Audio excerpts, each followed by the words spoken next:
was a frigid November night, and Claire was home alone, enjoying the rare quiet that came after a long day at work.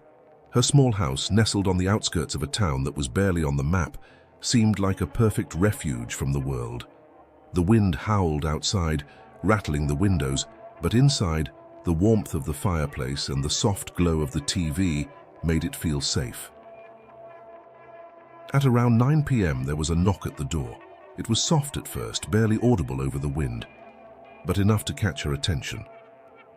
Claire furrowed her brow. Who could possibly be knocking at this hour, especially in this weather? She lived far enough out that unannounced visitors were rare, especially this late. Another knock, a bit louder this time. Her stomach tightened as she slowly got up from the couch and moved toward the door. She hesitated, staring at the doorknob, her hand hovering just above it. Something felt off. She peered through the peephole. 2 children stood outside. They looked to be around 10 or 12 years old. They wore old-fashioned, slightly tattered clothes that didn't seem suited for the cold. The boy, slightly taller, had an expression that was unnervingly blank. The girl, standing behind him, looked down, her face partially obscured by the hood of her thin jacket. Claire's first instinct was concern. What were children doing out in the cold at this hour, and why were they alone? She unlocked the door and opened it slightly, the freezing air rushing in. "Hi, can I help you?" Claire asked, her voice hesitant. The boy looked up at her, and for a moment his eyes were cast in shadow. Then, as he stepped closer, she saw them. His eyes were completely black. No whites, no pupils, just inky darkness. Her breath caught in her throat. "We need to come in," the boy said, his voice flat and emotionless. Claire's heart pounded. I don't think that's a good idea. Where are your parents?" They're coming for us, but we need to come inside first," the boy replied, still staring directly into her eyes. His gaze felt like it was piercing through her, making her skin crawl.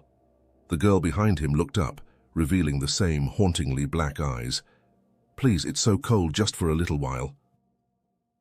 The urge to help children was strong, but an overwhelming sense of dread crept into Claire's bones.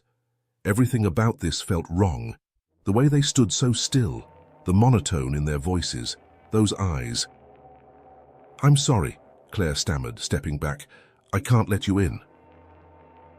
The boy's expression didn't change, but his voice grew more insistent. "We can't come in unless you invite us." Claire's blood ran cold. Why would he say that? The thought of inviting them in, of letting them cross the threshold, made her stomach twist in knots. It felt like opening the door would let something far worse inside. "No, you need to leave," she said, her voice trembling now as she pushed the door closed. The knocking started again, harder this time. Faster. The boy's face was pressed against the glass of the small window by the door.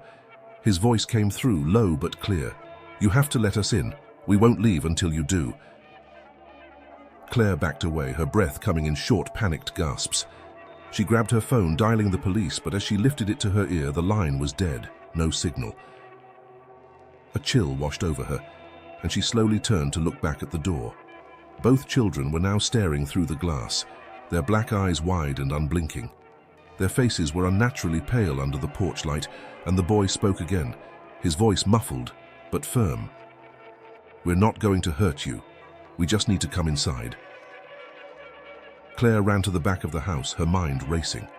She could hear them now, knocking on every window, moving from one to the next. Their voices echoed, eerily synchronized. "Let us in, Claire." She froze. How did they know her name? The pounding on the windows grew louder, more urgent.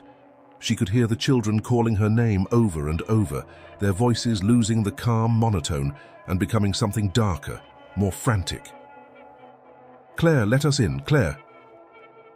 She locked herself in her bedroom, heart pounding in her chest. The knocking was everywhere now, the walls, the windows, the door.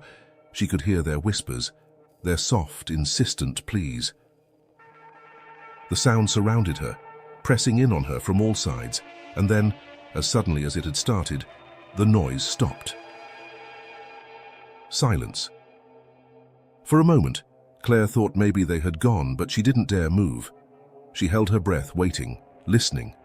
A soft knock at her bedroom door. "We're still here." Her heart nearly stopped. The voice was inside the house now, low and smooth. "We're waiting for you."